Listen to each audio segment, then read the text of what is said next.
Hey guys, ഈ കുട്ടിയുടെ പേര് ജാൻവിയാണ്. ജാൻവിയുടെ അടുത്തൊരു പൂച്ചക്കുട്ടി ഉണ്ടായിരുന്നു. ഈ പൂച്ചക്കുട്ടി ഒരു ദിവസം വന്നിട്ട് ആരോ കാണാതെ പുറത്തിറങ്ങിയിട്ട് റോട്ടിൽ നടന്നു പോവാണ്. നടന്നു പോകുമ്പോൾ വന്നിട്ട് ഒരു ബ്ലാക്ക് കളർ കാർ വരും ബാക്ക് സൈഡ്. അപ്പോൾ കാർത്ത ആൾ പൂച്ചനെ നോക്കില്ല, വന്നിട്ട് ഇടിക്കട്ടാ. ഇടിച്ചതും പൂച്ചന് ഫുള്ള് ബ്ലീഡ് ആവാൻ തുടങ്ങും. ബ്ലഡ് വരാൻ തുടങ്ങിയതും ആരോ ആംബുലൻസിന് ഫോൺ ചെയ്യും. ആംബുലൻസ് വരും. ആംബുലൻസ് വന്നിട്ട് പൂച്ചക്കുട്ടീനെ എടുത്തിട്ട് കൊണ്ടിട്ട് ഹോസ്പിറ്റലിൽ ട്രീറ്റ്മെൻറ്റൊക്കെ ചെയ്യും. പൂച്ചക്കുട്ടി കുഴപ്പമില്ല, ഔട്ട് ഓഫ് ഡേഞ്ചറാണ്.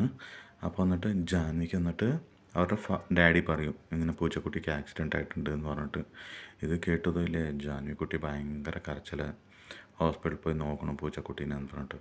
ഹോസ്പിറ്റലിൽ പോയി നോക്കിയപ്പോൾ പൂച്ചക്കുട്ടീനെ കാണാനില്ല. അപ്പോൾ ജാൻവി വന്നിട്ട് പൂച്ചക്കുട്ടിയുടെ ബെഡിൽ കയറിയിരുന്നു. പിന്നെ വന്നിട്ട് ഡോക്ടർ വന്നിട്ട് പൂച്ചക്കുട്ടീനെ കൊണ്ടുവന്നിട്ടാ. പൂച്ചക്കുട്ടീനെ കൊണ്ടുവന്നപ്പോൾ പൂച്ചക്കുട്ടി ജാൻവിക്കുട്ടീനെ നോക്കിയിട്ട് ഫുള്ള് ഹാപ്പി ആയിട്ടാണ്. പിന്നെ ജാൻവി വന്നിട്ട് പൂച്ചക്കുട്ടീനെ എടുത്ത് രണ്ടാൾ തിരിച്ച് കളിക്കാൻ തുടങ്ങി. Thank you guys.